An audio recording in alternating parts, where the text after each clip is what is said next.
ஆ. வந்து பார்க்கலன்னு எதுவும் தப்பா எடுத்துக்காதீங்க. அதெல்லாம் ஒண்ணும் இல்ல. சரி, டீ ஏதாவது குடிக்கிறீங்களா? அதெல்லாம் ஒண்ணும் இல்ல. இல்ல வேண்டாம். அப்புறம் சொல்லுங்க, வேற என்ன விசேஷம்? பெரிய விசேஷம் ஒண்ணும் இல்ல. ம்ஹும். அப்புறம் நாங்க ஏன் வந்தோம்னா இதோ இதை கொடுக்கதான். என்ன இது? கொஞ்சம் பணம் இருக்கு, பேசினதை விட அதிகம் தான். அதுக்கு நான் தான் ஒன்னும் பண்ணலே. அப்படி இல்ல, இது எங்களோட சந்தோஷத்துக்காக. என்ன சந்தோஷம்? இல்ல, அன்னைக்கு போலீஸ் ஸ்டேஷன்ல நீங்க மட்டும் எங்களுக்கு சப்போர்ட் பண்ணாம இருந்திருந்தா இப்ப நாங்கெல்லாம். ஓ, அதுவா? அது உங்களுக்காக மட்டும் இல்ல, எனக்கும் சேர்த்துதான். போலீஸ் கேஸ் ஆயிருந்தா பெரிய தொல்லை. ஐயோ, அது சரியா இருக்கலாம். ஆனா இது எங்க சந்தோஷத்துக்காக. ப்ளீஸ் வாங்கிக்கோங்க. ஹே, அதுக்காக ஒன்னும் இல்ல.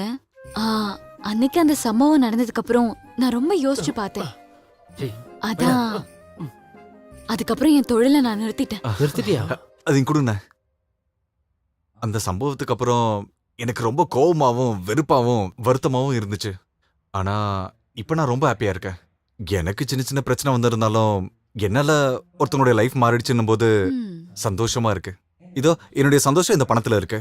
அதனால இந்த பணத்தை நீங்க வாங்கிக்கணும் ப்ளீஸ். எனக்கு வேண்டாம். ஐயோ, எங்களை அந்நியமா பார்க்காதீங்க, வாங்கிக்கோங்க ப்ளீஸ். அதுக்காக ஒன்னும் நான் வாங்காம இல்ல. அப்புறம் அது ஆ, அது வந்து அது வந்து கல்யாணம் பண்ணிக்க போறவர்கிட்டயே நான் எப்படி காசு வாங்குறது? யார யார கல்யாணம் பண்ணிக்க போறீங்க? நான் உங்களை. அப்போ மோட்டிவ் என்னடி? கல்யாணம், அதுவும் வர சுப முகூர்த்தத்திலே. ஓஹோ, வர்ற சுப முகூர்த்தத்திலேவா? அத ஏதாவது இழுச்சு வாங்கிட்ட போய் சொல்லு, சரியா? ஓ, இந்த எலிச்சு வாங்கிக்கிட்டயும் சொல்ல முடியாது, எனக்கு பழக்கம் இல்ல. ஆனா இன்னொரு பழக்கமான இடம் இருக்கு. என்னது? Police station. அங்க போய் எஸ்ஐ கிட்ட சொல்லட்டுமா? போட்டுமா? அப்ப நீ பிளாக்மெயில் பண்ற இல்ல? அப்ப நீ பிளாக்மெயில் பண்ணி காரியத்தை சாதிக்க பாக்குற. அப்படின்னா அப்படிதான். ஏண்டி, நீ கல்யாணம் பண்ணிக்கணும்னா உனக்கு இந்த உலகத்துல எவ்வளவு ஆம்பளைங்க இருக்காங்க. இவனதான் கட்டணும் ஏதாவது அவசியம் இருக்கா என்ன? பாவம் இந்த சின்ன பையன். நீ வேணா இவன் உன்னை நல்லா வச்சு பாத்துப்பான். சிபோடா, சிபு என்னடா இப்படி பேசுற? இவனை தான் கல்யாணம் பண்ணி குடும்பம் நடத்தணும்னா எப்பயோ பண்ணிருப்பேனே. இவனை மாதிரி ஒரு குள்ள பையனை எவதான் கல்யாணம் பண்ணிப்பா? அசிங்கப்படுத்திட்டா. இனிமே நான் ஒரு புது வாழ்க்கை வாழ்றதா இருந்தா ஒரு ராணி மாதிரி வாழணும். மகாராணியா, காசுள்ள பார்ட்டியா பாத்து. அதுக்கு நீ நினைக்கிற மாதிரி இவன் ஒண்ணும் பெரிய மகாராஜா இல்ல. இவன் மகாராஜா இல்லன்னு எனக்கு நல்லா தெரியும். ஆனா இவன் கொஞ்சம் வசதியானவன் தான். நான் எல்லாத்தையும் விசாரிச்சுட்டேன். அப்புறம் கூட நடந்து போறதுக்கு அழகா இருக்க இவரு போதுமே. இதுக்கப்புறம் எனக்கு கிடைக்குமா இந்த மாதிரி ஒரு பாக்கியம்? என்ன துர்பாகியம். இங்க பாரு, என்ன பத்தி தெரியாது உனக்கு. எனக்குள்ள ஒரு மிருகம் தூங்கிக்கிட்டு இருக்கு. தேவையில்லாம அதை எழுப்பிராத. அந்த மிருகத்தை பத்தி எனக்கு தெரியும். ஒருவேளை அப்படி அது எந்திரிச்சாலும் அதை தூங்க வைக்கவும் எனக்கு தெரியும். டேய், நீ எதுக்கிட்ட அதெல்லாம் அவகிட்ட காமிச்ச? அப்புறம் எப்படி அவளுக்கு தெரியும்? ஒண்ணு நடக்கல, போய் சொன்னடா. என்ன பிளான் பண்றீங்களா? இல்ல, நாங்க ஒரு உண்மையை பேசிட்டு இருந்தோம். அதான். என்ன உண்மை? இல்ல, அப்படியே நீங்க இவனை கட்டினாலும் உங்களுக்கு இவனால தாம்பத்திய சுகத்தை தர முடியாது. தேவையில்லாம எதுக்கு ரிஸ்க் எடுக்கணும்? ஓ, அதெல்லாம் பிரச்சனை இல்ல. அது எல்லாத்தையும் நான் பாத்துக்கிறேன். என்னது? நீங்க போய் கல்யாண ஏற்பாடுலாம் பண்ணுங்க. அப்ப சரி, நான் வரட்டா? அதல்ல,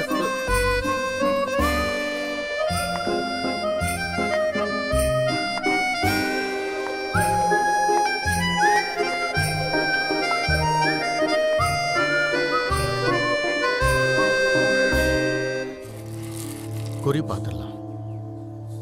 இந்த ஆளு என்ன சொல்ல போறான்னு தெரியலையே. இந்த ஆளு களைச்சு விட்டா நல்லா இருக்கும்.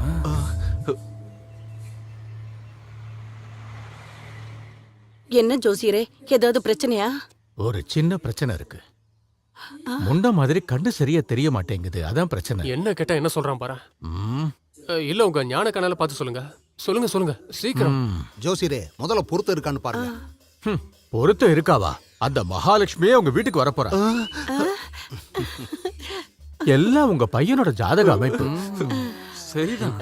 நாமளே தேடினா கூட சில நேரங்கள்ல இந்த மாதிரி ஜாதகம் அமையாது. இது அந்த அளவுக்கு ஒரு சிறப்பான ஜாதகம். அப்புறம் இந்த பொண்ணு உங்க வீட்டுக்கு வந்தப்புறம் பணம் மழையா கொட்ட போகுது பாருங்க. எல்லாம் கடவுள் செயல். அது சரிதான், கரெக்டா சொல்றாருப்பா. அதாவது ஒரு நோட்டு என்ற மிஷினே வாங்கி வைக்க போறீங்கன்னா பாருங்களேன். என்ன புரிஞ்சுதா? புரியுதா? வெளியில ஒரு டேபிளும் சேரும் போட வேண்டியதான். இதுக்குன்னு தனியா போன் கனெக்ஷன் எடுத்துட வேண்டியதான். அங்க என்ன குசு குசுன்னு பேசிக்கிட்டு? இல்ல ஒண்ணு இல்ல, ரிசர்வ் பேங்க் கூட நீங்க தொடங்கிடுவேன்னு பேசிட்டு இருந்தோம். அப்புறம் எனக்கும் ஒரு முக்கியமான விஷயம் சொல்ல வேண்டியிருக்கு. என்னது? கணக்கு வழக்குல நானே பாத்துக்கிறேன், அது எனக்கு தெரியும். எதையாவது பார்த்து போட்டு கொடுங்க. மெஷின் இருக்கும்போது நீ எதுக்கு? எச்சே. என்னது? சேச்சே, அப்பான்னு சொன்னேன். அதானே. அப்ப பாக்கலாம்ல ஜோசியரே? என்ன பார்க்கலாங்கிறீங்க? நடத்தலாம். அப்போ கல்யாணம் எப்ப நடத்தலாம்? வர அடுத்த சுப முகூர்த்தத்திலே நடத்துறது நல்லது. அப்படின்னா ஜோசியரே முகூர்த்தத்தை குறிச்சிருங்க.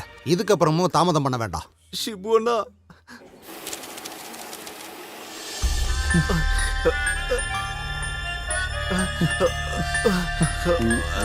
கணக்கு சரியா வர மாட்டேங்குதே. கொஞ்சம் வெயிட் பண்ணுங்க. அண்ணா எங்க கார்டு கார்டெல்லாம் எதுவும் எடுக்க மாட்டோம். எங்களுக்கெல்லாம் அதெல்லாம் வேணாம். காடெல்லாம் எடுப்போம் கொடு. யார் சொன்னது காடெல்லாம் எடுக்க மாட்டோம்னு? நீ எதுக்கும் கவலைப்படாதடா. சும்மா.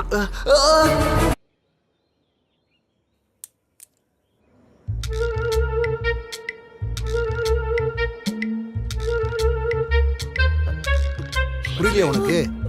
சரி விடு, ஐயோ, அழுதம்மா. அழாதம்மா. இப்படி ஐயோ அம்மான்னு கூப்பாடு போட்டு போட்டு பிபிஎன் ஏத்திக்காத. அடுத்து என்ன பண்ணலாம்னு யோசிப்போம். எங்க போனாவ தொழிலுக்கு போயிட்டாளா? இப்ப என்ன பண்றதுன்னு புரியலையே. ஏய், இங்க பாரு, சிவோனா, நம்ம plan என்னதாம்மா? success. அழாதம்மா.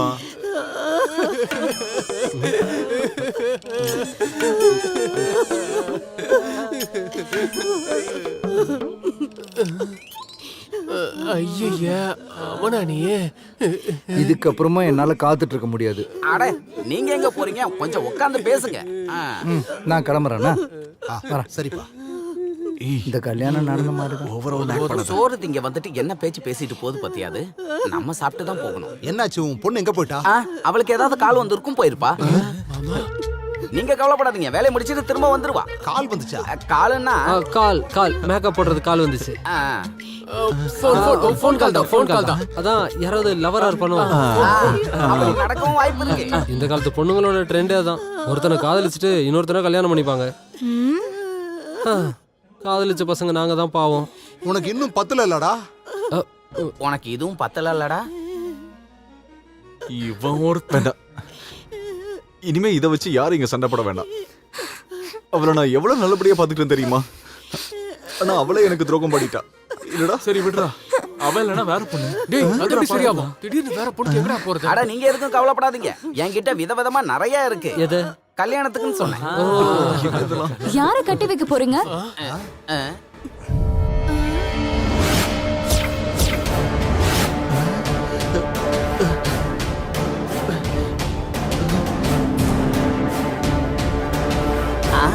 வந்துட்டா.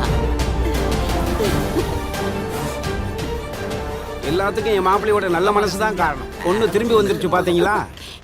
என்னம்மா என்னாச்சு உனக்கு? நீ எங்க இருந்த? அது நாங்கெல்லாம் எவ்வளவு கவலைப்பட்டேன் தெரியுமா உனக்கு? அது வந்து அத்தை, என்ன நடந்துச்சுன்னு சொல்லுமா. அது வந்து மாமா, உண்மையாவே என்ன நடந்துச்சுன்னா, நான் கோயிலுக்கு சாமி கும்பிட போயிருந்தேன். அங்க பார்த்தா செம கூட்டமா இருந்துச்சு. எப்படியோ தப்பிச்சு வெளில வரதுக்குள்ள போதும் ஆயிடுச்சு. நான் தான் சொன்னல 2 மணி நேரம் பொறுங்க, பொண்ணு டான்னு வந்து நிக்கும். சரி, இனிமே பேசிட்டு இருக்கிறதுக்கு நேரம் இல்ல. முகூர்த்தத்துக்கு நேரம் ஆயிடுச்சு. சாரி அத்தை. மாமா, நான் போய் ரெடி ஆயிட்டு வரேன். அது நீ வரலன்னு சொன்ன உடனே வேற பொண்ணை கட்டி வைக்கலாம்னு இவங்க பிளான் பண்ணிட்டு இருந்தானுங்க. ஓ. ம்.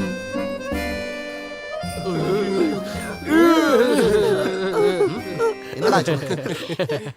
வந்துட்டா. என்னெல்லாம் பில்டப் பண்ணீங்க நீங்க? கொல்ல போறேன் அவளை, எப்படியாவது கொல்ல போறேன். அந்த சோப்ராஜ் இப்ப நான் அவளை கல்யாணம் பண்ணிதான் ஆகணும். இப்ப கடைசி நேரத்துல நான் என்ன பண்றது? No no no. நீ ஒன்னும் பண்ண வேண்டாம். என் கழுத்துல தாலி கட்டினா மட்டும் போதும். நீங்க எல்லாம் சேர்ந்துதான் அந்த ஆளை அனுப்பியிருப்பீங்கன்னு எனக்கு தெரியும். இப்ப அதனால என்னாச்சு? 5 லட்சமும் போச்சு, வேலையும் நடக்கவே இல்லை. ஏய், உன்ன டேய், நீ என்னடா நினைச்ச? ஒரு ரவுடிய வச்சு என்ன அடக்கிடலாம் நினைச்சியா? நான் வேற மாதிரி. உனக்கு இந்த ஜென்மத்துல பொண்டாட்டினா அது நான் தான். அதனால என்னை ஏத்துக்கிட்டு கல்யாணம் பண்றதா உனக்கு நல்லது, புரிஞ்சுதா? ஐயோ, முகூர்த்தத்துக்கு நேரம் ஆயிடுச்சே. நான் போய் அலங்காரம் எல்லாம் பண்ணிட்டு வந்துடுறேன். அப்ப பாக்கலாம். அது சரி, நான் ஒரு விஷயம் கேக்கட்டா? அந்த ஆளுகிட்ட இருந்து எப்படி தப்பிச்ச நீ? ஐயோமா.